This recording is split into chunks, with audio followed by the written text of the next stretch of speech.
Halo, jumpa lagi dengan saya Anthony dari channel YouTube Anthony Mining. Lama saya nggak bikin video. Kalau dilihat di sini sudah 6 bulan nggak ada konten baru. Ya gimana lagi? Mining nggak ada untungnya. Buat apa bikin konten? Konten-kontennya isinya cuma tipis-tipis. Tapi kali ini saya mau bikin konten soal CPU mining. Sekarang ini kalau kita lihat ada koin namanya Sapphire Protocol.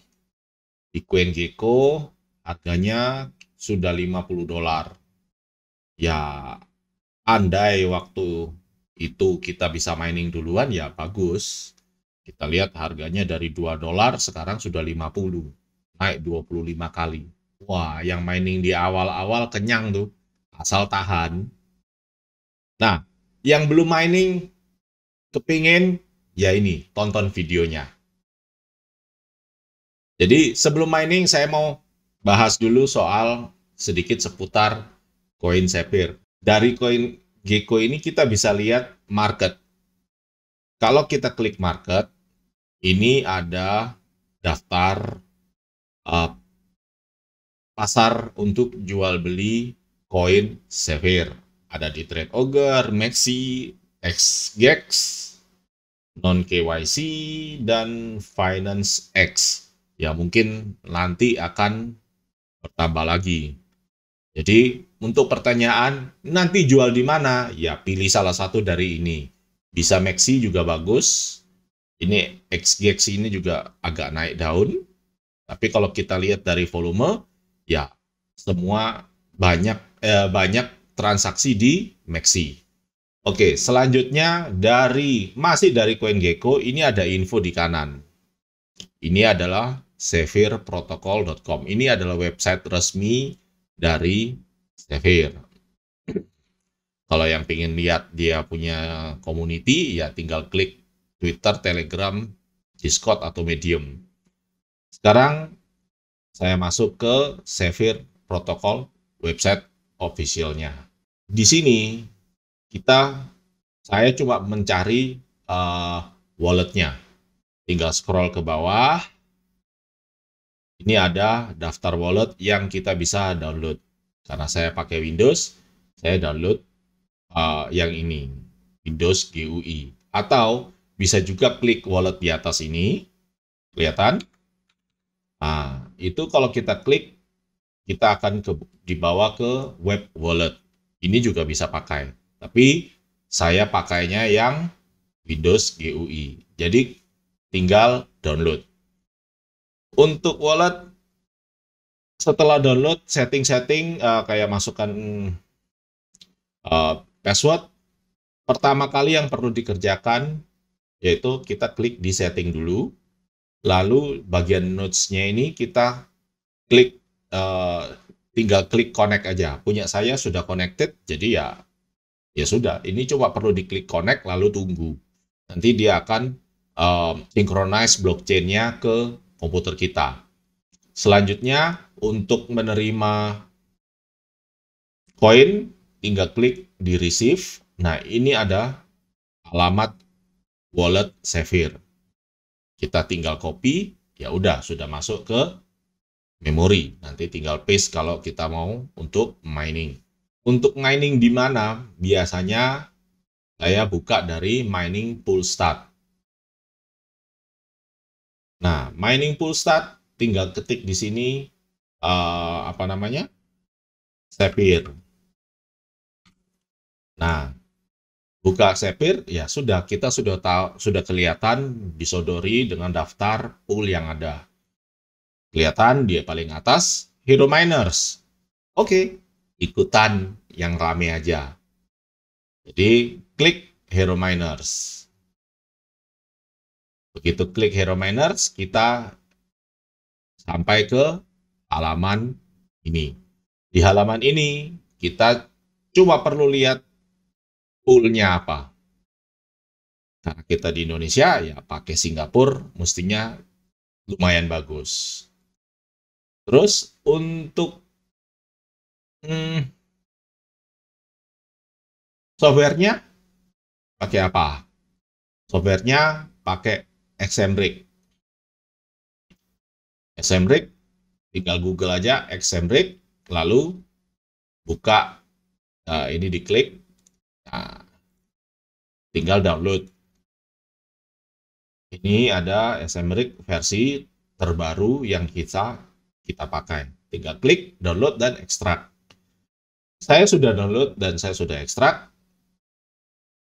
Lalu settingnya seperti apa? Setelah ekstrak, jangan lupa tambahkan exclude di antivirusnya Windows Defender supaya Windows tidak menghapus program Xmrig ini. Saya biasanya di sini langsung ketik antivirus, langsung open, lalu di bagian ini, yang ini, virus threat protection setting, manage, turunkan ke bawah, exclusion, lalu tambahkan folder. Foldernya cari folder Xmrig ini. Nah, ini kalau saya fdownload miner Xmrig. Saya taruh di situ, jadi ya tinggal tambahkan aja miner Xmrig, lalu oke. Dengan begitu, Windows tidak akan menghapus program minernya. Ingat, kita sudah punya tadi wallet dan pool. Ya, itu aja sih yang penting. Jadilah kita dapat Xmrig.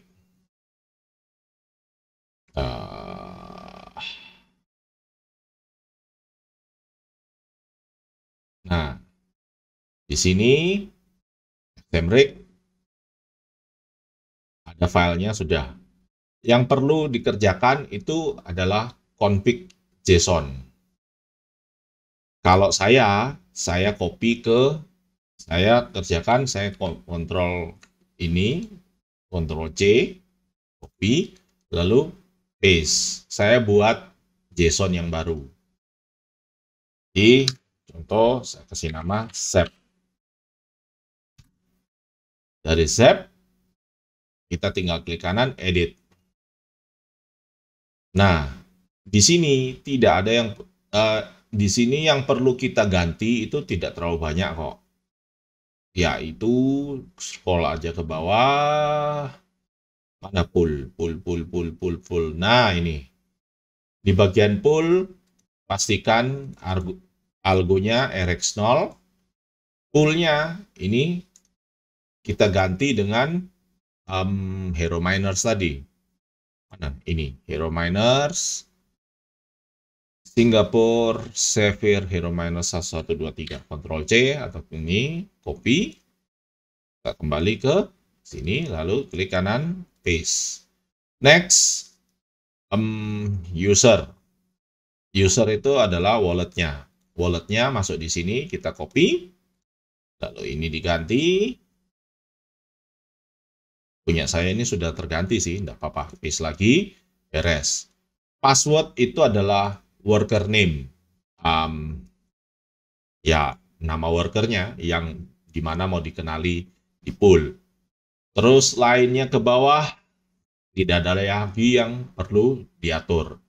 Terus sebelum itu, sebelum kita tutup, scroll dulu sedikit ke atas, kita cari bagian RX.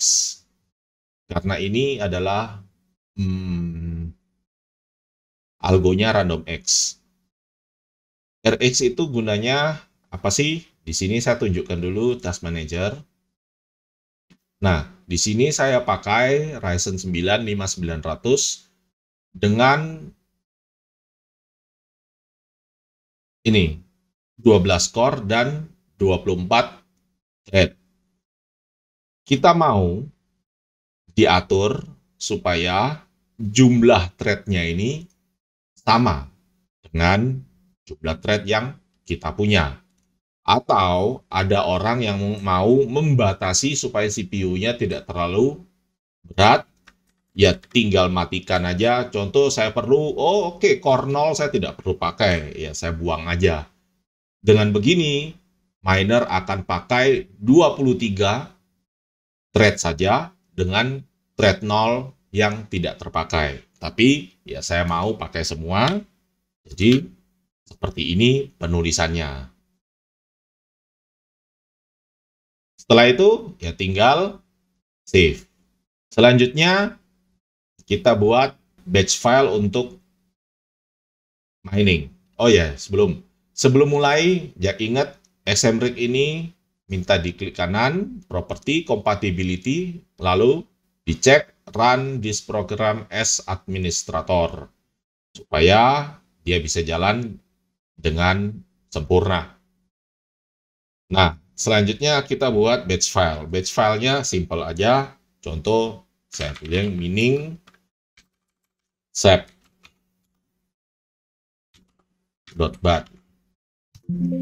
Oke.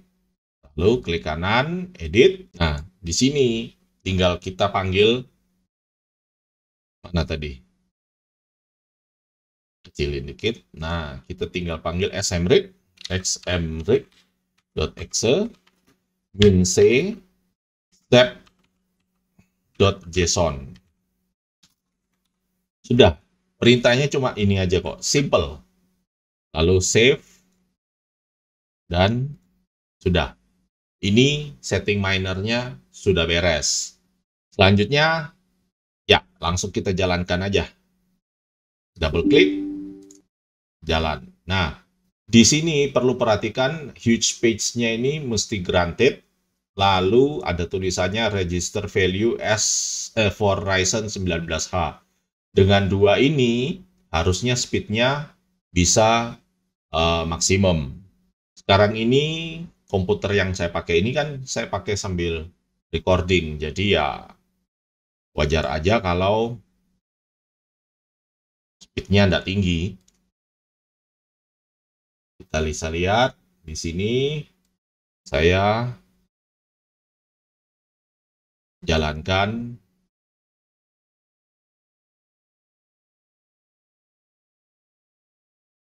Ryzen-nya. Salah. Ini tidak perlu tutup aja dah. Nah, sini temperatur yang jalan dibatasi di 6, ternyata berhenti di 61. CPU powernya pakai 100 watt, clocknya di 400. Ini saya sudah set di Ryzen Master. Seharusnya kalau PC ini tidak terpakai, dia bisa 13,5 kHz per second.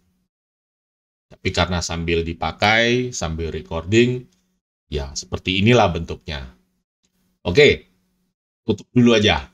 Terus yang mau saya bahas lagi, saya overclocknya, saya tidak jago, saya cuma pakai Ryzen Master. Ryzen Master ini saya set di 400 dan set di 1,0 berapa ini. Lalu saya pencet apply. Jadi dia dibatasi di speed maksimum 400 dan voltnya segini. Ya, yang jago-jago silakan mungkin bisa komen di bawah bagusnya di berapa.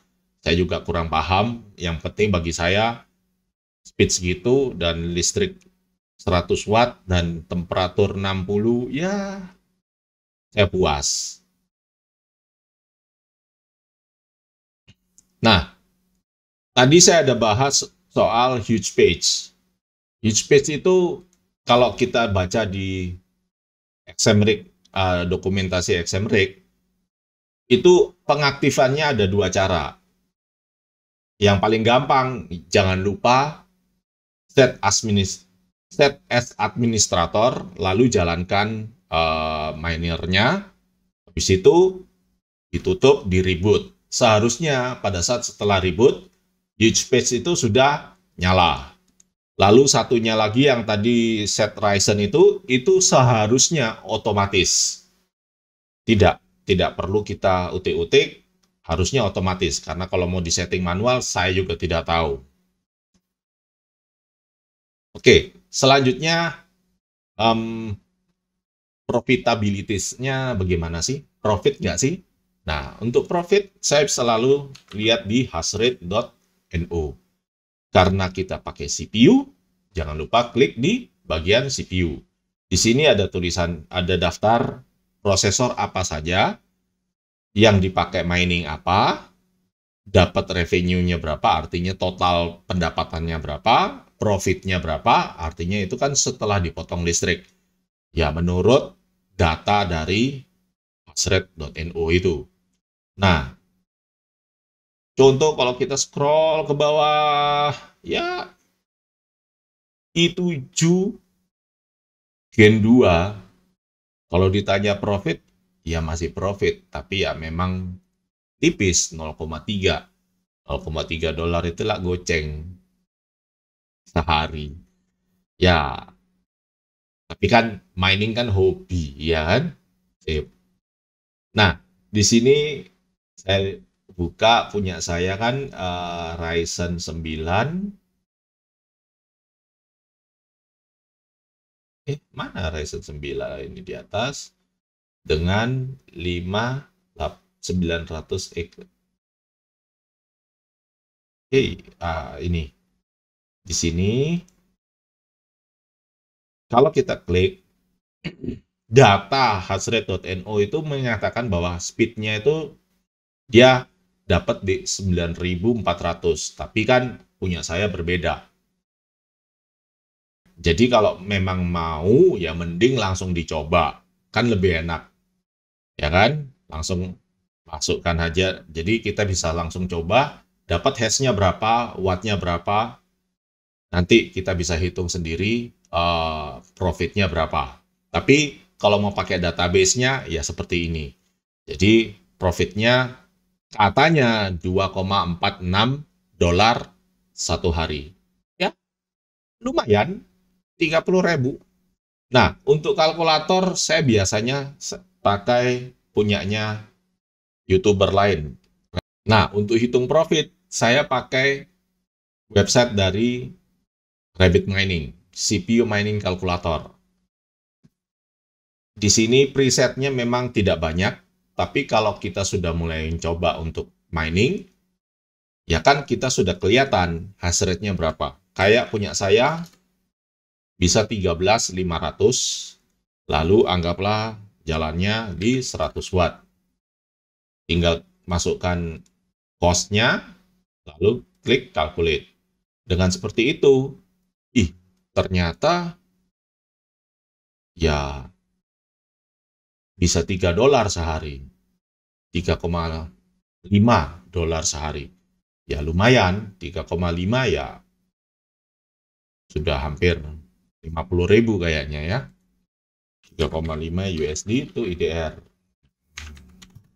Nah, 50.000 sehari. Lumayan. Untuk yang CPU-CPU lain, ya silakan lakukan hal yang sama. Coba aja dulu mining, lalu kalau sudah kelihatan dia punya hash, masukkan di kalkulator.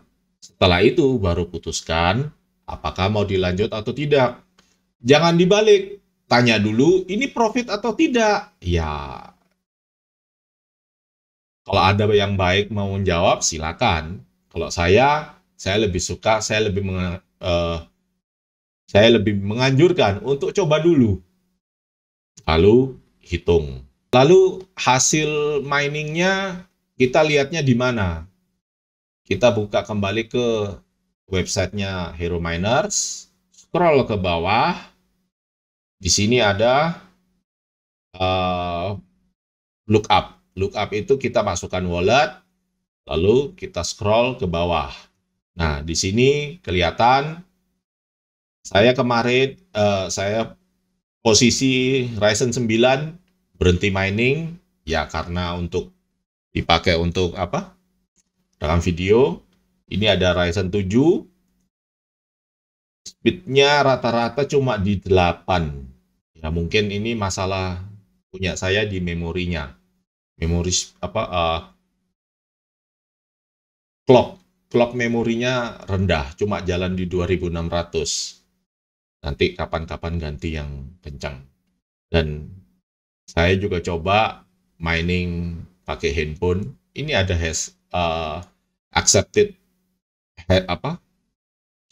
share-nya dapat 2. Ya, ini buat konten yang selanjutnya aja. Oke, jadi untuk mining Sapphire silakan dicoba. Kalau nanti harganya masih naik terus, ya baguslah. Kalau harganya turun, ya siapa yang tahu. Ini kelihatan masih naik lagi. Mana tadi overview? Nah, lihat ini masih naik lagi. Ya, mudah-mudahan kalau dia naik terus kan artinya kita bisa mining terus. Walaupun difficulty-nya naik, selama harganya naik terus kan seperti waktu dulu Ethereum. Ya kan, makin banyak orang yang mining, harganya juga makin naik. Akhirnya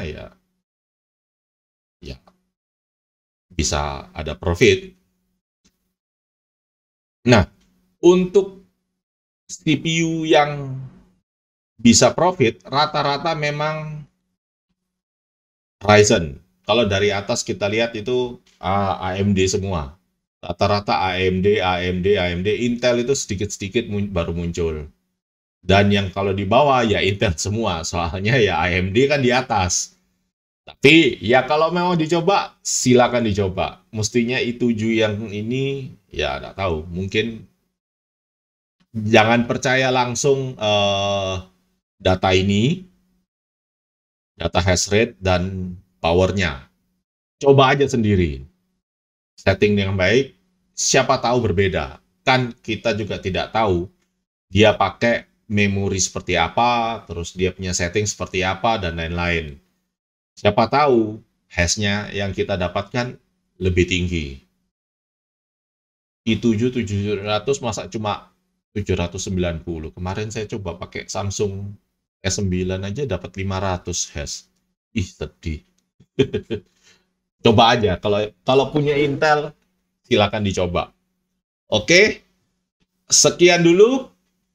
Yang mau ngobrol-ngobrol, tanya-tanya soal mining, mampir aja ke website Miner Indonesia, website Facebook Group Miner Indonesia. Klik aja join, jangan lupa jawab pertanyaan-pertanyaan untuk untuk joinnya. Biar nanti moderator approve. Habis itu tinggal posting aja tentang apa yang kira-kira mau ditanyakan. Konten selanjutnya ya kayaknya untuk beberapa hari ke depan masih bahas soal SEP. Mudah-mudahan harganya jangan drop supaya saya ada konten untuk bahas. Sampai jumpa di video yang lain.